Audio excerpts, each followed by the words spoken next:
네, 계속해서 코로나19와 관련된 소식 신상엽 한국의학연구소 학술위원장과 함께 자세히 얘기를 나눠보겠습니다. 어서 오십시오. 네, 안녕하세요. 대개 확진자가 되는 경우를 그동안 쭉 분류를 해보면 뭐 후베이 또 우한에 갔다 왔다거나 갔다 온 사람이 확진자인데 그 사람을 만났다거나 아니면 그 만나서 옮겨진 사람을 또 만났거나 뭐 2차 감염이라고 흔히 이제 얘기하는 뭐 요 정도의 분류였는데 지금 29번 환자와 30번 환자는 도대체 뭐냐, 이 중에서 다 해당이 되지 않는다. 이걸 어떻게 봐야 될까요? 그 이제 뭐 위험 지역에서 오셨거나 아니면 이제 환자와 이제 밀접하게 접촉한 분들을 이제 보건당국에서 관리하는 상황에서 발견이 됐다면 좋겠지만 이번 같은 경우는 아직 감염 경로가 명확지가 않기 때문에 보건당국의 이제 감시망 밖에서 이제 발견된 환자들이라고 볼 수 있습니다. 예, 지금 그 본부 측의 설명이 조금 이해는 덜 갑니다. 모르겠다는 뜻인지 몇 가지를 지금 살펴보고 있으니까 확실히 알게 되면 발표를 하겠다는 뜻인지 보시기에는 어느 쪽입니까? 지금 이제 여러 가지를 살펴보시고 있는 걸로 알고 있고요. 그런데 이분이 이제 딱 어떤 역학적 연관성을 갖고 역학조사를 시작한 게 아니라 아무것도 정보가 없는 상태에서 이제 무에서 유를 창조해야 되는 상황이거든요. 그러니까 이 환자분들의 과거 동선을 다 찾아야 되고 만났던 사람들을 다 확인을 해서 혹시라도 그분들 중에서 뭐 확진자가 있었거나 아니면 같은 공간에 있었거나 이런 것까지를 다 이제 고려를 해서 이제 찾아내서 이제 뭐 역학적 연관성 있는 부분이 있으면 발표를 할 거라고 생각합니다. 이분이 다 그걸 기억해내는 것도 좀 힘들어 보이고 거기 또 기억에 떠오르는 사람들 다 만나기도 쉬운 건 아닌데 혹시 이럴 가능성도 있습니까? 누군가가 이분한테 옮기긴 옮겼는데 그 사람은 이미 다 그냥 별 증상 없이 나와버리는 수도 있겠습니까? 그랬을 가능성이 저는 많다고 생각합니다. 어느 정도는. 그럴 가능성도 있고. 근데 이분들 보니까 독거노인들을 위해서 도시락 봉사도 하시고 또 뭐 노인회관 가서 경로당에 가서 또 뭐 이런저런 것도 거들어 주시고 한 것 같은데 그런 곳이면 이제 아무래도 기저질환이 있거나 몸도 약하시거나 노약자들이시니까 새로운 또 추가 확진자가 나오는 거 아닌가, 이 걱정이 제일 큽니다. 일단 이분이 지금 2월 5일경부터 이제 기침 같은 증상이 있으셨던 걸로 알려져 있습니다. 근데 이제 독거노인들 이제 막 그 노노케어라는 걸 하셨던 걸로 알고 있는데 2월 1일 이전에 아마 이제 그런 봉사 활동을 하셨던 걸로 돼 있어서 막 그때쯤은 이제 증상이 없던 시기고 그래서 그 독거노인 분들이 이제 뭐 어떤 감염 위험이 있다기보다는 혹시 그분들 통해서 들어왔을 가능성을 이제 질병관리본부에서 이제 고려를 하고 이제 역학조사를 하겠죠. 예, 알겠습니다.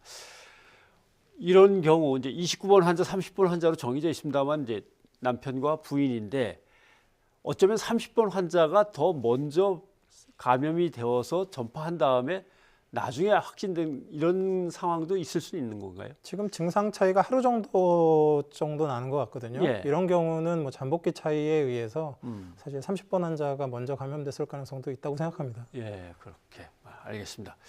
그런데 이제 해외 여행 갔던 경험도 최근에는 전혀 없고 초기 증상도 또 가슴에 뭐 예를 들면 심장 쪽에 이제 이상이 이제 나름대로 느껴져서 가셔서 엑스레이 찍고 하다가 이제 발견된 건데 그럼 우리도 뭔가 확진을 해내기 위해서 환자들을 살피는 방식 자체를 좀 바꿔야 됩니까?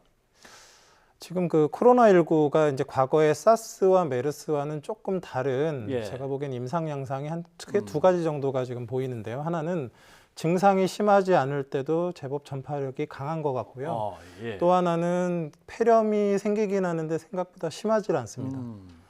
그래서 이제 최근에 한 일주일 전쯤에 이제 그 플로리다 대학에 있는 중국 연구자가 중국 본토병원들이랑 같이 이제 연구를 해서 이제 아직 논문화되지는 못했고 이제 심사하기 전에 이제 낸 자료를 본 적이 있는데요. 그때 8,866명, 굉장히 많은 이제 중국 환자들을 대상으로 연구를 했었는데 뭐 치사율은 한 3%인데 R0라고 해서 전파력이 한 3.77, 그러니까 환자 한 명이 3.77명을 감염시킬 정도로 전파력이 세거든요. 근데 사스의 경우는 치사율이 한 10% 정도 됐었고 전파율은 비슷했습니다.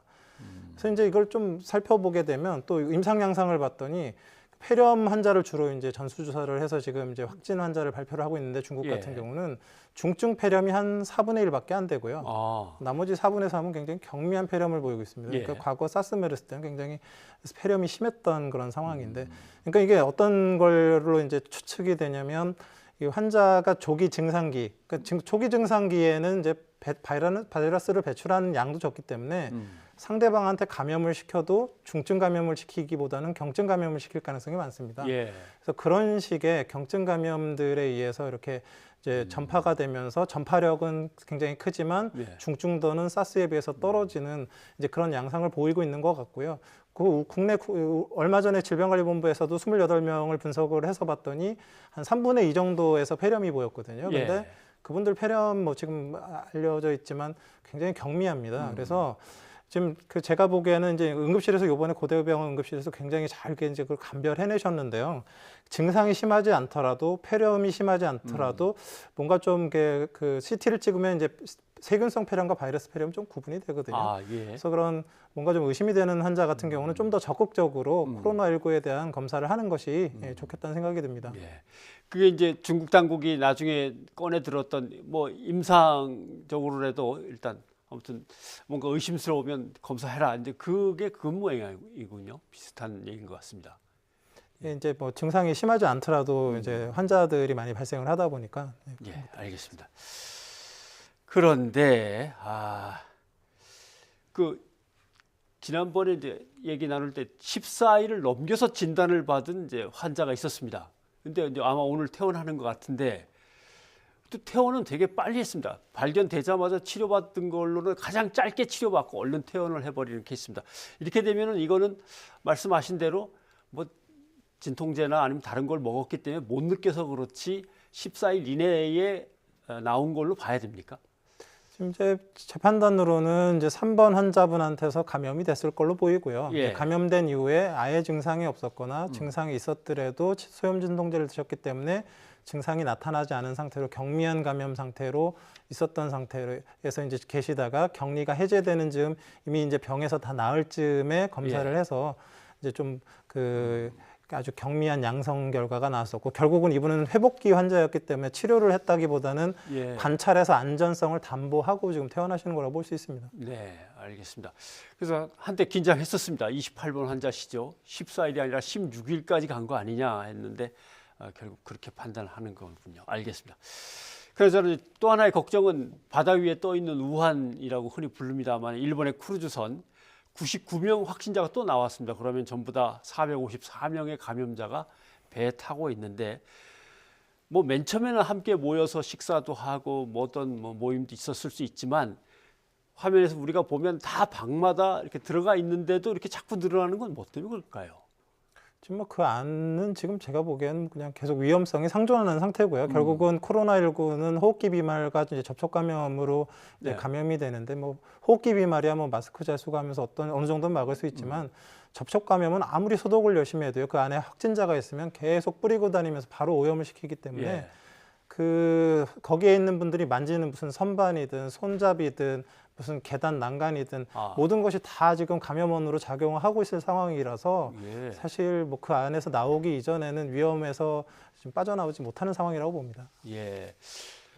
그러면 아무튼 병원에 있는 모든 손에 닿는 것들은 일단 다 위험 상태라고 봐야 되고 그걸 다시 또 얼굴에다 갖다 대거나 뭐든 근데 뭐 생활하다 보면 손이 얼굴로 가거나 뭔가 문제는 생길 테니까 그 상황에서 지금 전부 다 갇혀 있는 상황이군요.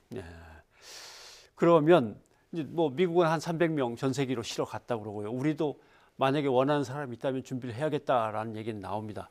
그럼 일본의 방역 대책이나 그동안의 체계 자체는 그럼 뭔가 문제가 큰 걸로 드러난 거죠?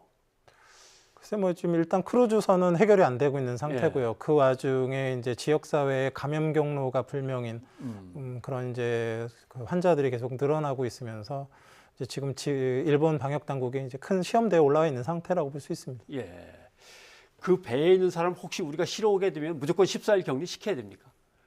지금 제가 보기에는 지금 중국 우한에서 교민들 모셔와 갖고 14일 격리했지 않습니까? 그분들보다 훨씬 더 위험한 분들이라고 볼 수 있어요. 그래서 14일이 문제가 아니라 굉장히 이제 증상 생길 가능성이 많기 때문에 그분들은 잘 관찰을 해야 될 것 같습니다. 14일 이상. 그럼 뭐 우한에서 온 거나 똑같이 이제 최소 그 조치를 정도 취하는 것이, 이상은 알겠습니다. 근데 지금 어디에서 감염된지 도대체 아직은 못 찾겠다라고 하는 29번, 30번 환자를 볼 때 아직은 긴장을 늦출 때는 아닙니까? 일단 지금 지역사회 감염 경로가 이제 최대한 빨리 밝혀졌으면 좋겠고요. 근데 예. 다행히도 이 두 분 다 이렇게 증상이 심한 상태는 아니셨기 때문에 설령 다른 분을 감염을 시키셨더라도 굉장히 뭐 심한 증상을 나타내지는 않을 거라고 보고 있어서 예. 방역 당국에서 좀 잘 찾아주셨으면 좋겠습니다. 빨리 찾아서 어떻게든 조치를 취해야겠군요. 오늘 너무 말씀 고맙습니다. 네, 고맙습니다.